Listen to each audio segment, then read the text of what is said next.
ॐ स्वस्ति न इन्द्रो बृहस्रवाः स्वस्ति नः पूषा विश्ववेदाः स्वस्ति नस्तार्क्ष्यो अरिष्टनेमि स्वस्ति नो बृहस्पतिर्दधातु ॐ नारायणं नमस्कृत्य नरं चैव नरोत्तमं देवीं सरस्वतीं व्यासं ततो जयमुदीरये। वसुदेवसुतं देवं कंसचाणूरमर्दनं देवकी परमानन्दं कृष्णं वन्दे जगद्गुरुं। यं शैवासमुपासते शिव इति ब्रह्मेति वेदान्तिनो बौद्धा बुद्ध इति प्रमाणपटवः कर्तेति नैयायिकाः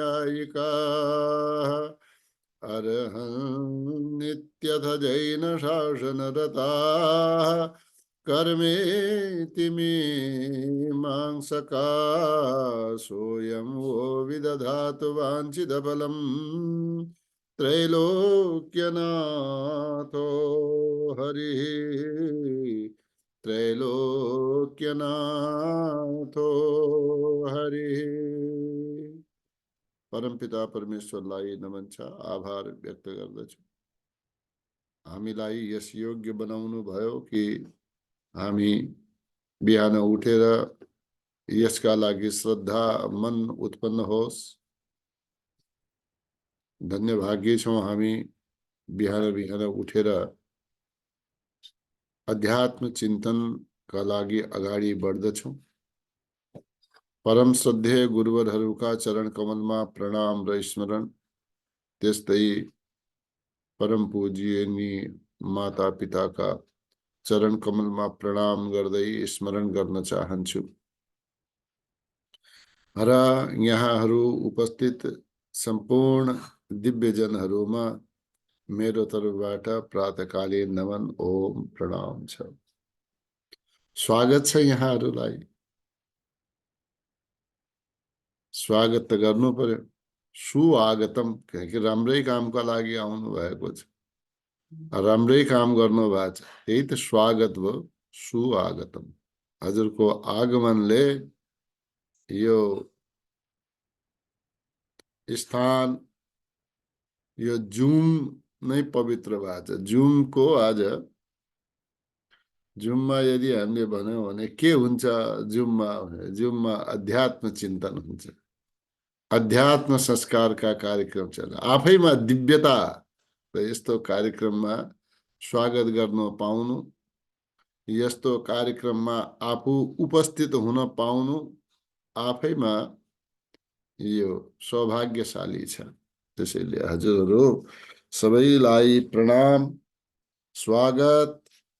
अब आजका सहजकर्ता त भनिहाले केशवजी, उहाँलाई पनि धेरै धेरै धन्यवाद। दीप प्रज्वलन गर्नुहुने सधैँ पर्जनाजी, देवी दिदी, बालकृष्णजी लगायत सबैमा धेरै धेरै धन्यवाद छ। संयोजकजीको संयोजनको त के कुरा, अब त 1000 दिवसीय संयोजन गर्नेवाला भइसक्नुभयो। यहाँहरू सबैलाई पनि धेरै धेरै धन्यवाद। श्रीमद् भगवद गीताको 13औं अध्यायमा हामी छौं। क्षेत्र क्षेत्रज्ञ विभाग यो योग हो नाम, यसको वर्णन चलिरहेको छ। श्लोक 18 मा थियो हामीले। भगवानले भन्नुभयो, हेर पहिले मैले बताए सुरुमा, पहिले के बताए, पहिलो श्लोकमा के बताए, इदं शरीरम कौन्तेय क्षेत्रम इति अभिधीयते। यो शरीर, यो सृष्टि, यो संसार, यसैलाई क्षेत्र भन्यो। एतद यो वेत्ति, यसलाई जसले जान्दछ त्यो जान्ने वालालाई तम प्राहु, त्यसलाई भनिन्छ के, तद्विदः, त्यसलाई जान्ने वालाले भन्छन् क्षेत्रज्ञ, यो त क्षेत्रज्ञ हो। त्यसैले क्षेत्रज्ञम यो क्षेत्रको होस्। दुवै श्लोकमा त कुरा सकिदिनु भयो त। क्षेत्रज्ञम चापि माम विद्धि, यो क्षेत्रज्ञ पनि मलाई जान।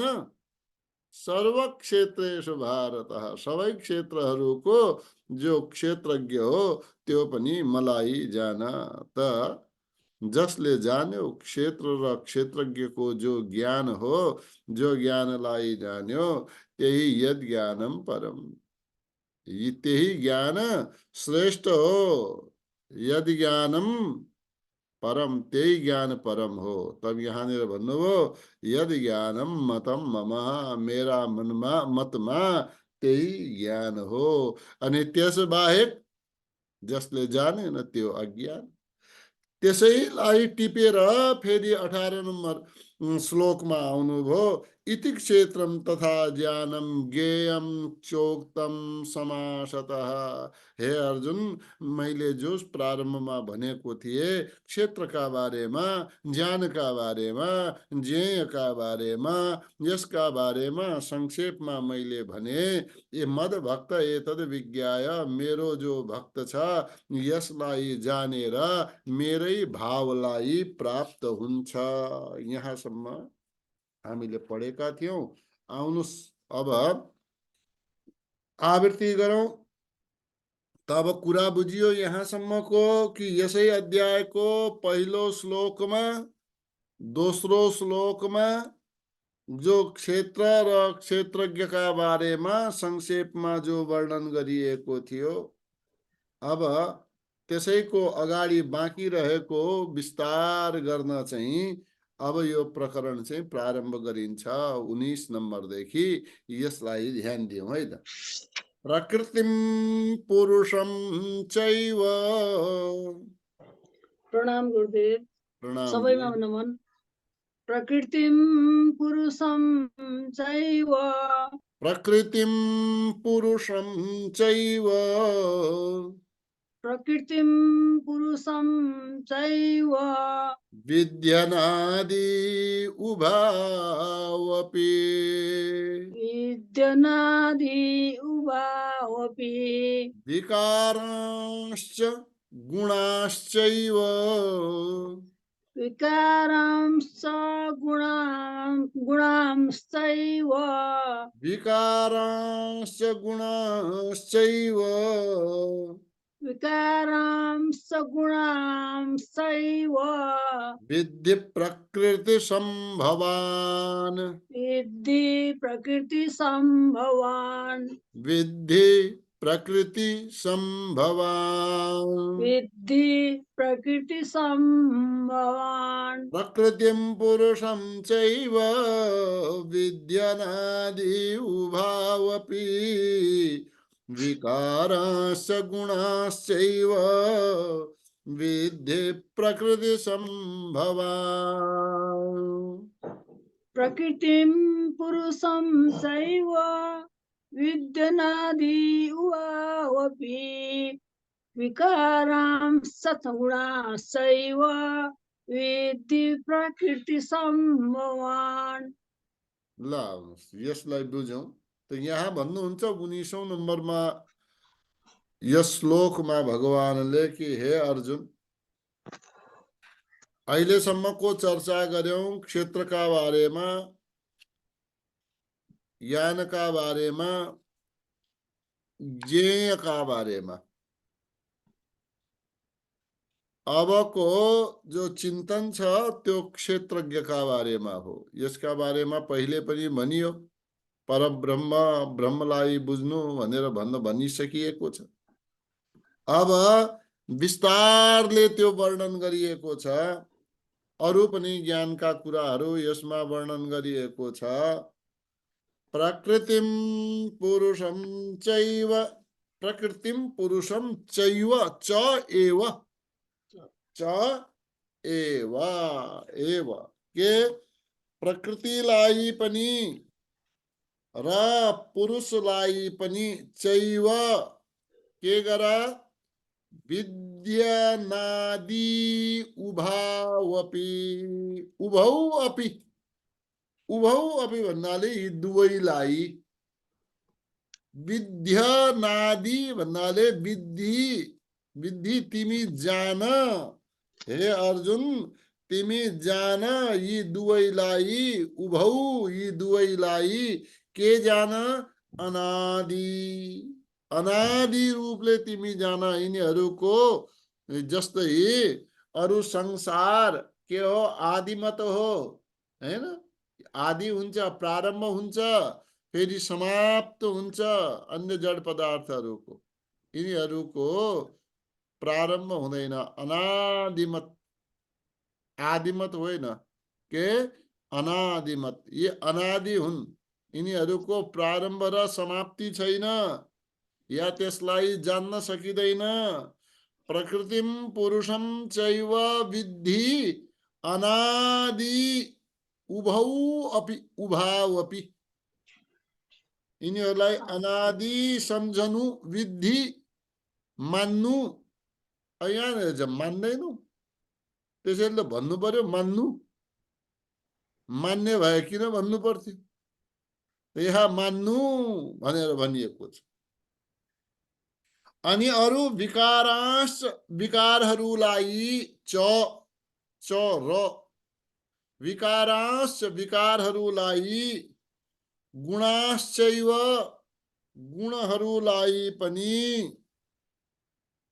विद्धि एव विद्धि यसै प्रकारले विद्धि फेरि विद्धि आए फेरि जान्नु बुझ्नु के प्रकृति सम्भवान यिनीहरू चाहिँ यो विकार विभिन्न विकारहरू अनि यी गुणहरू यी के हुन् त यिनीहरूलाई मान्नु जान्नु गुण सम्भवान यी के अरे प्रकृति सम्भवान प्रकृतिबाट यिनी उत्पन्न भएका हुन् यानी कि विकारहरूको आदि छ गुणहरूको आदि छ तर प्रकृति र पुरुषको आदि छैन त्यसैले अनादि हुन् प्रकृति सम्भवान यी प्रकृतिबाट उत्पन्न भएका हुन् अझै एउटा यसमा सुरुमा यसैको दोस्रो तेस्रो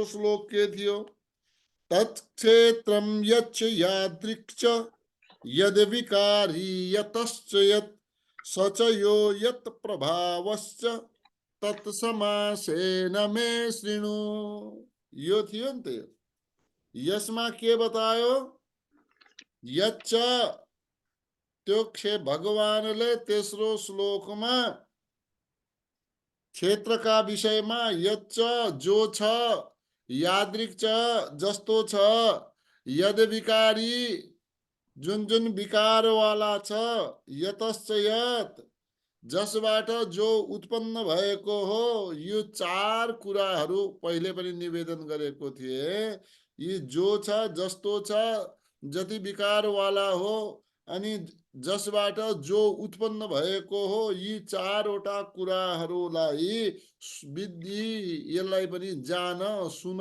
भनेर भगवानले भन्नुभएको थियो त सुन्ने आज्ञा दिनुभएको थियो अब यो यच्चका बारेमा 5वां श्लोकमा बतायो यद विकारीका बारेमा विकारहरूका बारेमा यो 6औं श्लोकमा बतायो यादृक् छ भन्नाले अब यो कस्तो छ त भनेपछि यसैमा अगाडि चाहिँ वर्णन गरिन्छ 26-27 मा अनि यतश्च याद भन्नाले प्रकृतिबाट विकारहरूलाई यो कस्तो छ कसबाट के उत्पन्न भयो भनेपछि यो प्रकृतिबाट विकार र गुणहरूलाई उत्पन्न भएको बताउनु भयो को कसबाट उत्पन्न हुन्छ यी विकारहरू प्रकृतिबाट उत्पन्न हुन्छन् यी गुण प्रकृतिबाट उत्पन्न हुन्छन् यो 6औं श्लोक एकपटक हेर्नुस् त 6औं श्लोकमा के भन्छ इच्छा द्वेष सुखम दुःखम संघात चेतना धृति इच्छा, ठिक छ, द्वेष, सुख, दुख, यो संघात, यो विभिन्न कुराको यो समूह, यो चेतना, अंतःकरण आदि, चेतना अनि धृति, धैर्य, त एतत् क्षेत्रम, यो क्षेत्रका यी कुराहरू हुन्, यी विकारहरू हुन्, यी कुराहरू आएका थिए है त। विकाराश्च गुणाश्चैव विद्धि प्रकृति संभवान। अब यहाँनिर के भनियो? ज्ञेय तत्व का बारेमा, ज्ञान का बारेमा त 20 वटा साधनहरूको वर्णन गरियो। अनि यहाँनिर आएर विकार त उत्पन्न हुन्छन् भनेर पहिले पनि बताइयो। प्रकृतिबाट विकार उत्पन्न हुन्छन् भनेर 6 नम्बर श्लोकमा पनि बताए। तर गुणहरू पनि प्रकृतिबाट उत्पन्न हुन्छन् भनेर यहाँनिर नयाँ विषय लिएर आउनुभयो। त्यो त्यहाँ भन्नुभएको थिएन पहिले, हैन? त यहाँ आएर भन्नुभयो गुणाश्चैव विद्धि प्रकृति सम्भवान। यी प्रकृतिबाट उत्पन्न भएका हुनै, हुन त अरू ठाउँमा पनि आउँछ प्रकृति जा गुणाः भनेर भनिन्छ। प्रकृतिबाट उत्पन्न भएका गुणहरू हुन् भनेर यो भनिन्छ। तर यहाँनिर नयाँ विषय निकाल्नु भयो। यहाँका हिसाबले गुणाश्चैव विद्धि प्रकृति सम्भवान, प्रकृतिबाट उत्पन्न भएका यी गुणहरू हुन् है भनेर। अब यो 19वां नम्बर यो श्लोकदेखि यहाँदेखि अगाडि कहाँसम्म? यहाँदेखि अगाडि यो कति नम्बर श्लोकसम्मको भनेपछि यो अगाडि जाँदै गर्दा यो 34 नम्बर श्लोकसम्म, यहाँ 19 देखि लिएर 34 नम्बरको श्लोकसम्म अब यो पुरुषको बारेमा वर्णन छ, यानी कि प्रकृति बारेमा वर्णन छ। ठिक छ त? त यहाँनिर के भयो कि ज्ञेय तत्व के हो? परमात्मा हो। अनि जो ज्ञेय तत्वका बारेमा जो कुरा गरियो, अनि जो यहाँ पुरुषका बारेमा कुरा गरिँदैछ, या जसलाई क्षेत्रज्ञ भनिएको छ, ये अलग अलग होइनन् है, एउटै हुन्। ठिक छ? जो ज्ञेय तत्व भनियो, जो पुरुष भनियो, वा जो क्षेत्रज्ञ भनेर भनिँदैछ, यी सबै एउटै कुराहरू हुन्। अच्छा, यसैलाई हेरौँ एक पटक फेरि। प्रकृतिम पुरुषम चैव विद्यनादि उभावपि। यो सम्पूर्ण क्षेत्र जति पनि छ, ठिक छ? यो सम्पूर्ण क्षेत्रलाई, यसको कारण के हो? यो कहाँबाट उत्पन्न भयो? यो मूल प्रकृतिबाट उत्पन्न भयो। अब यो जो पहिले हामीले एउटा मूल प्रकृतिभित्र पनि प्रकृति विकृति भनेर बताएका थियौं। प्रकृतिम भन्ने आयो नि त, प्रकृति विकृति भनेर बताएका थियौं। प्रकृति पनि हो, विकृति पनि हो, 7 वटा कुरा। पंचमहाभूत, अहंकार, महत्तत्व, यी प्रकृति पनि हुन्, विकृति पनि हुन्। एकबाट अर्को उत्पन्न हुन्छ। अब यसका साथमा 7 यी भए, 16 विकृति, 10 इंद्रिय, 1 मन, 5 यसका विषय, 16 भए। 10 इंद्रिय, 1 मन, 5 शब्दादि विषय, त यी 16 के भए त यी विकृति मात्रै हुन्। यो 16 वटा विकृति, 7 प्रकृति विकृति, यस प्रकारले यी जो 23 तत्व भए, यिनको मूल कारण प्रकृति हो। जो यहाँनिर प्रकृति भनियो त प्रकृतिलाई मूल कारण भनिएको छ। अनि पुरुषम, पुरुषमको अर्थ आयो यहाँनिर। पुरुषम, पुरुषम कसलाई भनियो? पुरुषम क्षेत्रज्ञलाई भनिएको हो, जो क्षेत्रलाई जान्ने वाला हो। प्रकृति र पुरुषलाई अनादि भनियो, ठिक छ?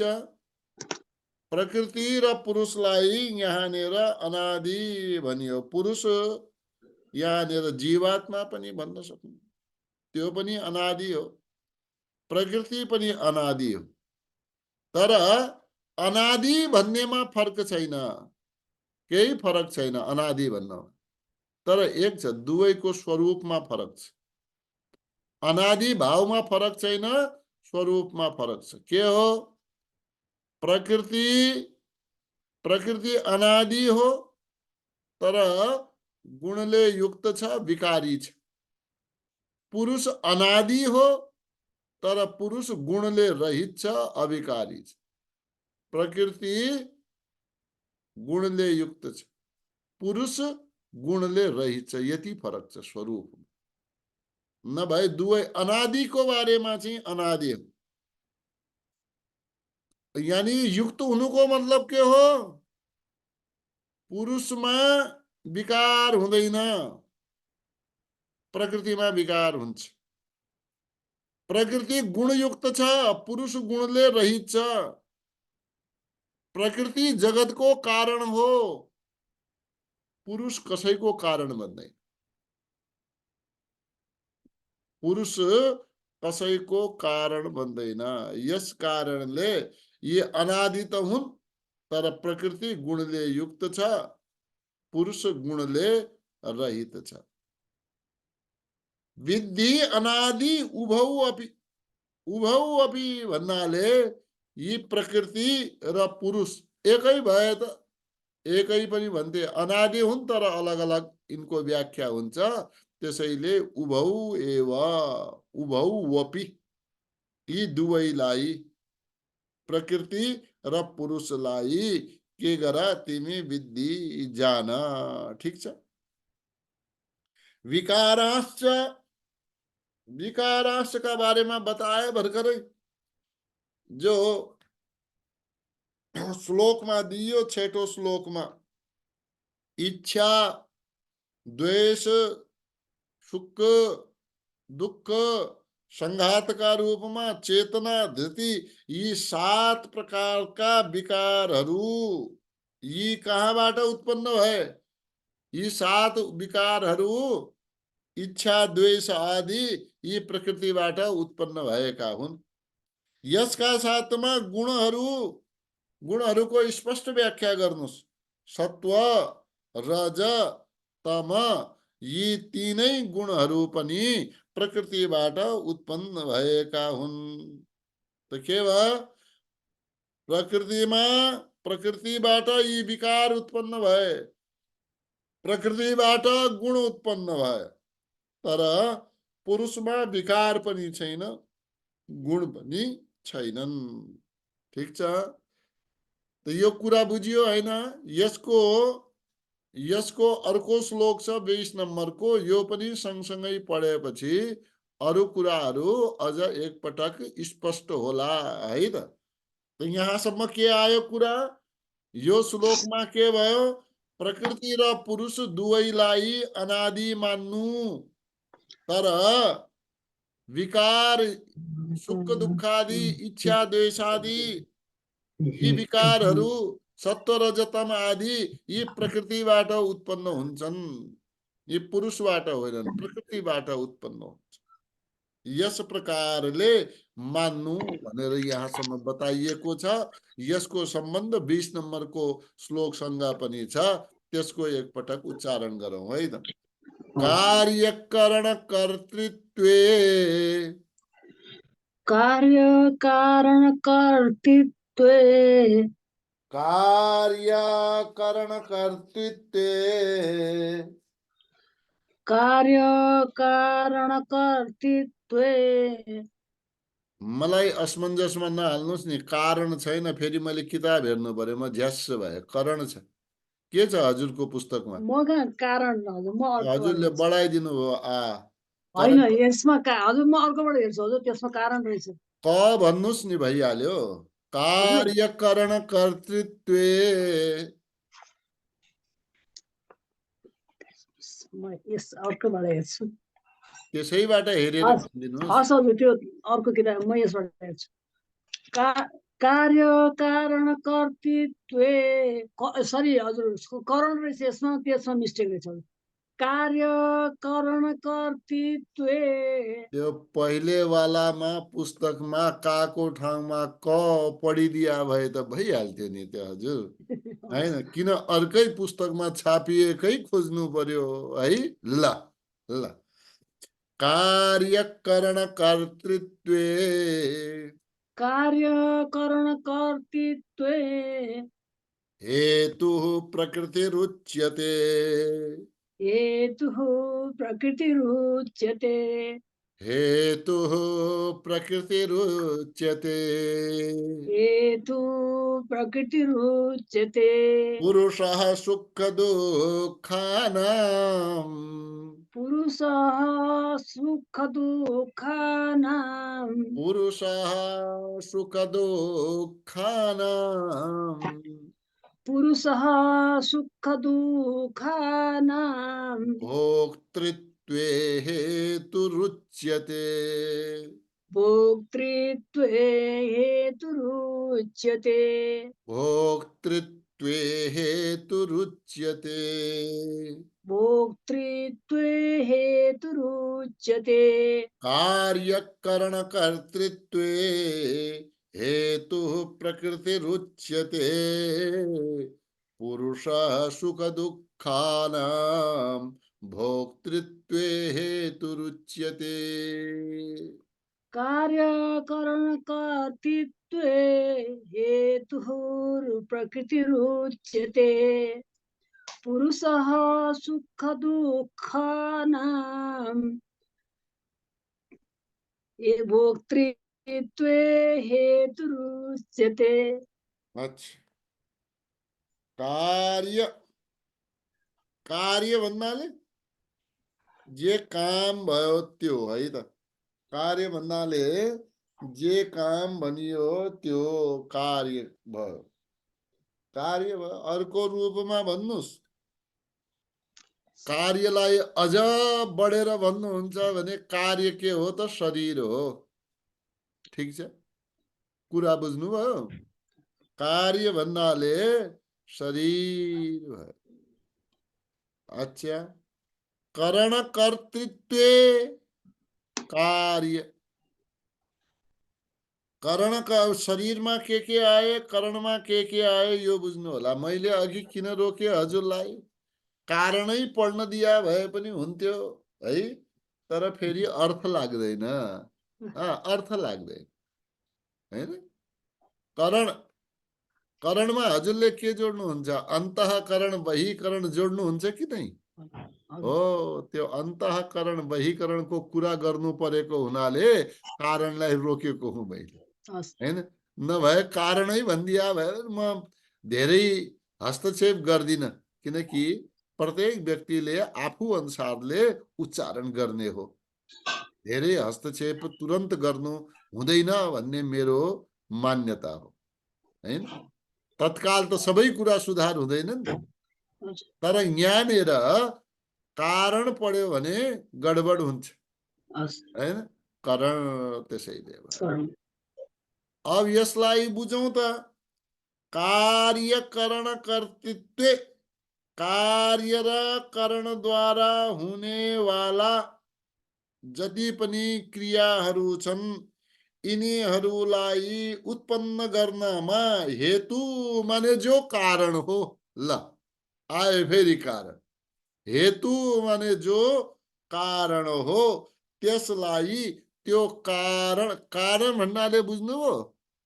कारण भन्नाले उत्पन्न गर्नेवाला, कार्य भन्नाले उत्पन्न हुनेवाला। त्यसैले फरक पर्यो कि परेन, हैन?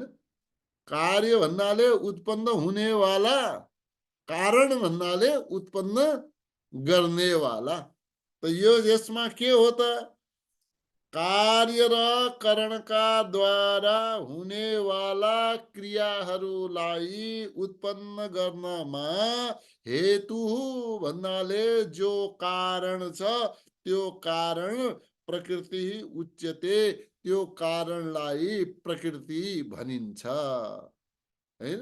त्यसलाई प्रकृति भनिन्छ। हेतु प्रकृति उच्यते। यो सारा शरीर को विभिन्न सृष्टि को कारण के हो त भनेपछि कारण प्रकृति हो। पुरुषः सुख दुःखानाम, पुरुषः पुरुषता, सुख दुःखानाम सुख दुःखहरूको, ठिक छ, भोक्तृत्वे भोक्तापनको भावमा हेतु हेतु उच्यते, त्यो हेतु हुन्छ। पहिले मोटामोटी सम्झनुस्, त्यसपछि अलिकति भित्र बसौँला कुराको, है त। पहिले मोटामोटी बाहिर बाहिर। अब पहिले के हुन्छ भनेपछि मोटामोटी भन्नाले र भित्र पस्नेवाला कुरा बुझ्नुभयो कि भएन? मोटामोटी भन्नाले पहिले कुनै ठाउँमा जानु छ भने पहिले निश्चित गरिहाल्नुहोस्, कुर्ता पैजामा लगाउनु छ कि पैन्ट सर्ट लगाउनु छ, पहिले यो मोटामोटी भयो, यो कुरा बुझ्नुभयो नि? टी सर्ट जिन्स लगाउनु छ कि के लगाउनु छ, यो मोटामोटी निर्धारित भयो कुरा। अब भित्री भित्रीको कुरा, अब त्यो कुर्ता पैजामा लगाउनु छ भने कुनवाला कुर्ता पैजामा लगाउने, कुर्ता सुरुवाल लगाउने, या जिन्स प्यान्ट लगाउनु छ भनेपछि कोवाला लगाउने, त्यो भित्री कुरा भयो। त पहिले मोटामोटी कुरा गरौँ, है त, के हो यो भनेपछि, है। कार्यकरण कर्तृत्व, कार्य र करणका द्वारा हुने वाला क्रियाहरूलाई उत्पन्न गर्नमा प्रकृतिलाई कारण बतायो। प्रकृति के को कारण बतायो? जे जति पनि कार्य र करणका द्वारा उत्पन्न हुने वाला यी क्रियाहरू रहे, यो सब त, यो कार्य अघि मैले बताए, कार्य भनेको शरीर मानिदिनुस्, हैन? शरीर आदिका द्वारा हुने वाला जति पनि क्रियाहरू भए, यी क्रियाहरूलाई को उत्पन्न गराउँछ भनेपछि प्रकृति उत्पन्न गराउँछ, हैन? शरीरका विभिन्न कुराहरूमा सुख दुःख हुँदैन। कुरा बुझियो हजुर? शरीरका विभिन्न भागमा सुख दुःख हुँदैन। यो प्रकृति सुख दुःखको भोगी होइन। यी इन्द्रियहरू सुख दुःखका भागी होइनन्। अरे गजब छ, इन्द्रियहरू त सुख होइन, त्यो होइन। त्यो पुरुष भएका कारणले पुरुषः सर्व दुःखानां भोक्तृत्वे हेतु रुच्यते। पुरुष के हो? यो भोक्तापनमा सुख र दुःखलाई उसले आभास गर्नेवाला, उसमा भोक्तृत्व, त्यसको हुनु, त्यो लाग्नुमा पुरुष चाहिँ कारण हो। ठिक छ, कुरा बुझ्नुभयो नि त? विभिन्न कार्य कारणमा अन्यमा प्रकृति हो, प्रकृति कारण हो, तर सुख दुःखको भोगमा पुरुष कारण, जीवात्मा कारण हो। यसलाई यसरी चाहिँ बुझ्नु।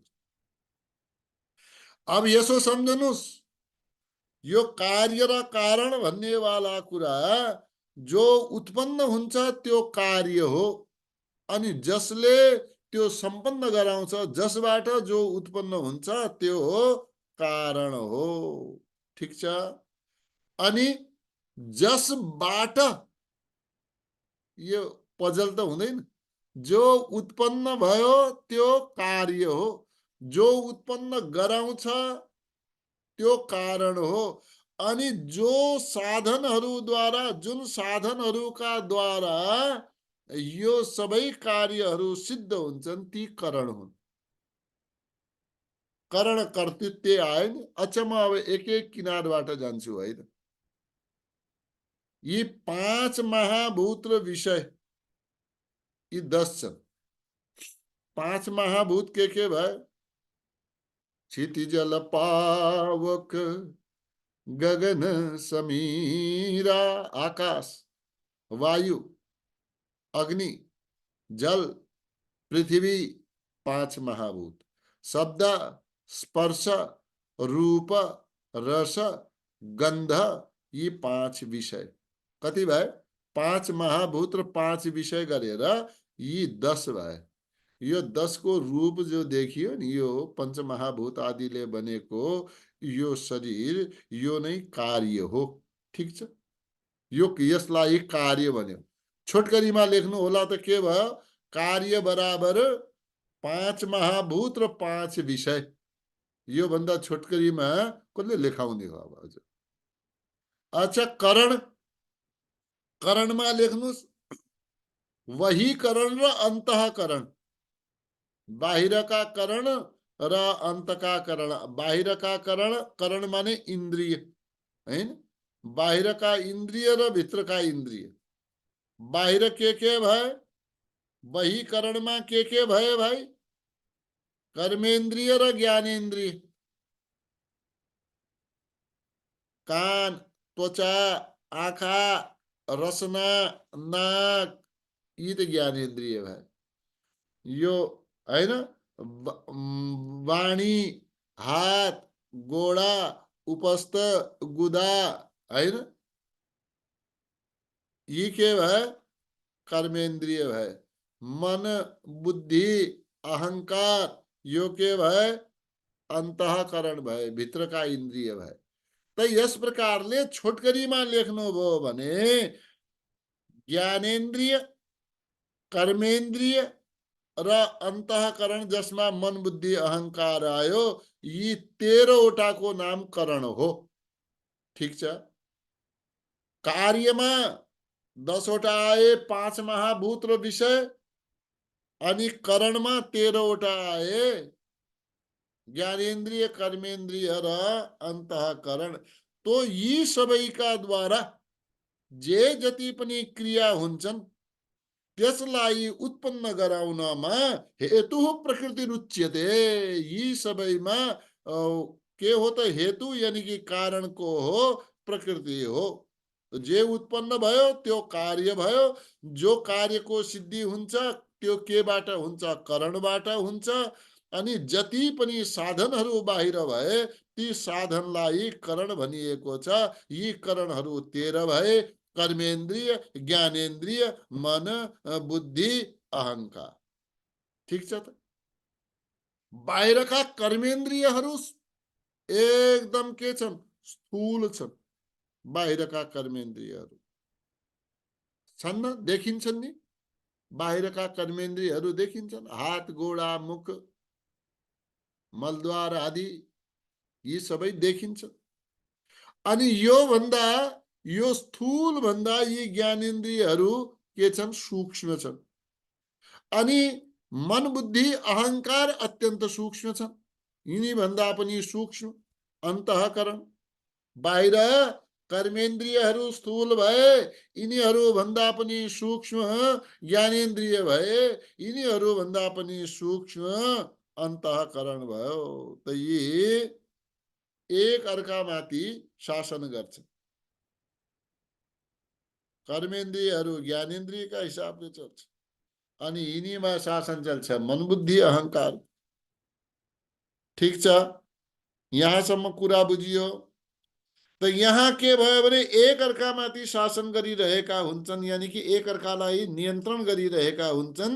त कार्य कारणको जे पनि यी क्रियाहरू उत्पन्न भए, यी सबमा शासन प्रकृतिको रहन्छ। शरीर होस्, 5 महाभूत, विषय, ज्ञानेन्द्रिय, कर्मेन्द्रिय, अन्तःकरण, यी सबको कारण प्रकृति हो। यहाँसम्म आयो। ठिक छ, यति कुरा त बुझियो हैन हजुर। अब यसपछि जाउँ अर्को लाइनमा। केमा, पुरुषः,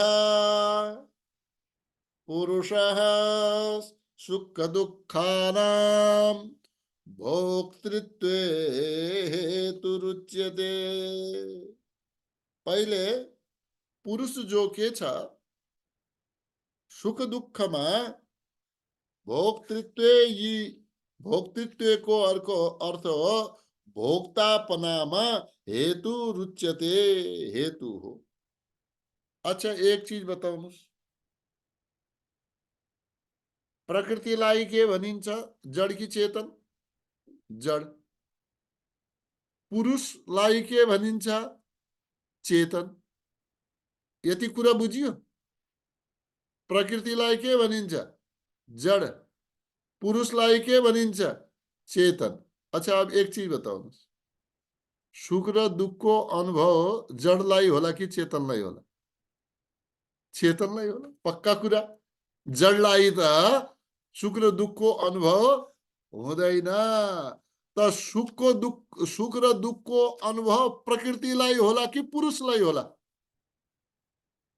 किनकि प्रकृति त जड हो, जडलाई त सुख दुःखको अनुभव हुँदैन भन्नुभयो भर्खरै, होइन? त के भयो त? सुख र दुःखको अनुभव चेतनवालालाई होला, जडलाई हुँदैन। सुख र दुःखको अनुभव प्रकृतिलाई हुँदैन। ठिक छ? आयो यति कुरा बुझियो? सुख र दुःखको अनुभव यी इन्द्रियहरूलाई हुँदैन, यो शरीरलाई हुँदैन, हैन? यो मन बुद्धि अहंकारलाई पनि हुँदैन। त्यो चेतन तत्व पुरुष रहेका कारणले त्यसलाई अनुभव हुन्छ। पुरुषः सुख दुःखानां भोक्तृत्वे हेतुरुच्यते भनेको यही हो भाइ, है? राम्ररी बुझिहाल्नुहोस्। मैले नबुझे फेरि दोबारा मलाई पनि बताइदिनु होला, यति बुझिदिनुहोस्, हैन? कुरा बुझियो, हैन? जडलाई सुख दुःखको अनुभव हुँदैन, किनकि यो जड प्रकृतिमा सुख दुःखको अनुभव हुन त के हुनु पर्यो? सुखी हुनु पर्यो, दुखी हुनु पर्यो। यो सुखी हुनु दुखी हुनु नै भोग हो। ल यो पनि लेख्नु, सुखी हुनु दुखी हुनु नै भोग हो। कहीँनिर अनुकूल परिस्थिति आयो सुखी हुन्छ, यही भोग हो।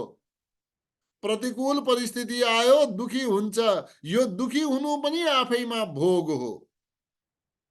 सुखी हुनु दुखी हुनु यो सुख दुःखको भोग हो। ठिक छ? कुरा बुझ्नुहोस् है। यो हामी श्लोकलाई पढेका होइनौं, यो हामी कुरा बुझ्ने प्रयास गरिरहेका छौं।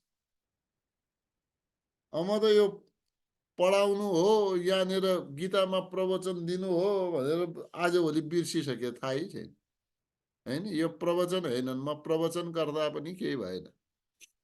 यहाँ के भयो, अलिकति हामी आपसमा चर्चा गरेर कुरा बुझ्ने प्रयास चाहिँ गरिरहेका छौं, मैले यो मान्छु, है त? ठिक छ त? अब कुरा बुझियो। प्रकृति प्रकृति जड हो, जडलाई सुख दुःखको अनुभव हुँदैन। पुरुष चेतन हो, चेतनलाई सुख दुःखको अनुभव हुन्छ। यसलाई यसरी बुझ्नुस्, चेतन तत्व शरीरबाट निस्किए पनि शरीरमा स्थूल रूपमा इन्द्रियहरू छन्, सबै कुरा छन्, तर त्यसले सुख दुःखको अनुभव गर्दैन। आगो लगाएर पोल्दिए पनि के थाहा हुँदैन उसलाई। किन? किनकि उसमा चेतन तत्व छँदै छैन। अनि पीडा हुने दुःख हुने त चेतनताको संयोगले न हो। चेतनै संयोग भएन, चेतनता त्यो तत्व पुरुष तत्व नै गइसक्यो भने अब आगो लगाऊ कि के गर? आगो लगाउन त हाम्रो मजबुरी हो भाइ, मजबुरी होइन र? आगो लगाउनु पर्ने या कहीँनिर खाल्डोमा हाल्नु पर्ने, यो त समाजको मजबुरी हो, नभए सड्छ, गनाउँछ। यो त सड्नेवाला हो। राखेर हेर्नुस् त, गर्मीको महिनामा 24 घण्टापछि राख्न मिल्दैन, राख्न सक्दैन। या त त्यस्तै शीतल गृहमा शीतगृहमा राख्नु पर्यो, तब मात्रै हुन्छ। बाहिर राखेपछि त गनाउँछ यो शरीर, यति घिनलाग्दो छ, सड्छ, विकारी हो नि त, हैन? यो विकारी हो, यो सड्छ, गल्छ। त यहाँनिर यसलाई हजुरहरूले बुझ्नुभयो होला। यो अनुकूल परिस्थिति आएमा सुखी हुनु यो सुखको भोग हो, प्रतिकूल परिस्थिति आएमा दुखी हुनु यो दुःखको भोग हो। र यो सुख दुःख दुवैको भोग चेतन तत्वमा हुन्छ, प्रकृतिमा हुँदैन। किनकि प्रकृतिमा त्यो सामर्थ्य छैन जो सुखी दुखी हो। ठिक छ त? सुख दुःखको परिणाम केमा हुन्छ? जडमा कि चेतनमा? चेतनमा। अब हेर्नुहोस्, सुख दुःखको परिणाम कहाँ भयो? चेतनमा। अब चेतन भन्छ कहाँ फसे म यहाँ? हाँ? चेतनले के भन्यो? यो शब्द भन्नु हजुरहरू पनि। चेतनले भन्छ कहाँ फसे म एक यो जीवात्मा यो शरीरका चक्करमा लागेर सुख दुःखका फेरमा फसे भाइ म भन्छ उसले। के भन्छ? यस्तै भन्नुहोस्। पुरुष त अलग हो नि, तर यो शरीरका फेरमा परेर सुख दुःखको प्रभाव उसलाई भइरहेको छ। त्यसले भन्छ म यहाँबाट हट्न चाहन्छु, मलाई यो सुख दुःख र आवागमनको यो चक्र चाहिएन। अब चाहिएन के गर्छ? चाहिएन भनेपछि उसैले भन्छ म यो सुख दुःखबाट अब मुक्ति चाहन्छु। यो प्रकृतिका साथमा, यो शरीरका साथमा यो सम्बन्ध स्वीकार गरेका कारणले, यसमा आएका कारणले मलाई यो बन्धन भयो। अब यी सुख दुःख रूपी विकारहरूबाट, इच्छा द्वेष आदि विकारहरूबाट म मुक्त चाहन्छु, मुक्ति चाहन्छु। ठीक छ? चेतनता सधैँ मुक्ति चाहन्छ। अच्छा, प्रकृति यो जडता सधैँ संसार चाहन्छ। गजब छ नि त। यो जडता सधैँ संसार चाहन्छ। संसारबाट के चाहन्छ? भोगहरूको इच्छा गर्दछ। शरीरले त भोगको इच्छा गर्छ, तर यसमा रहनेवाला चेतन तत्व यो कल्याणको चाहना गर्दछ। कल्याण।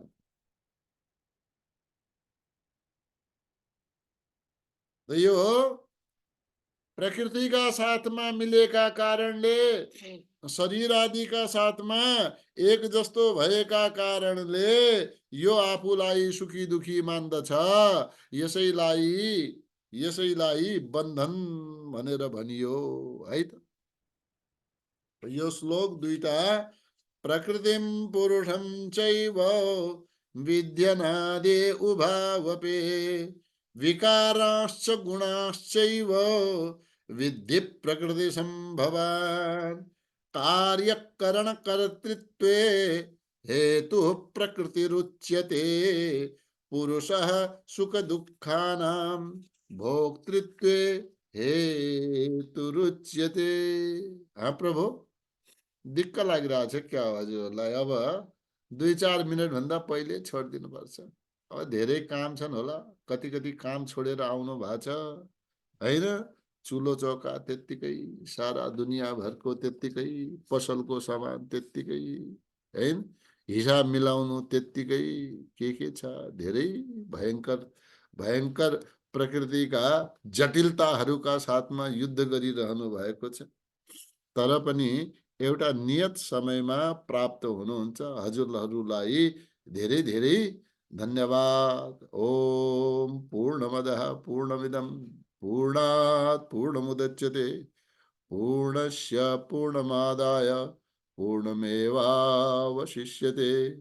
ओम शांति शांति शांति। धेरै धेरै धन्यवाद। यहाँहरूप्रति हार्दिक आभार। बडा प्रेम पूर्वक, श्रद्धा पूर्वक, विश्वास पूर्वक यहाँहरू पूरा समयसम्म उपस्थित रहनुहुन्छ। यहाँहरूको दिन शुभ रहोस्। धेरै धेरै धन्यवाद। ओम शान्ति।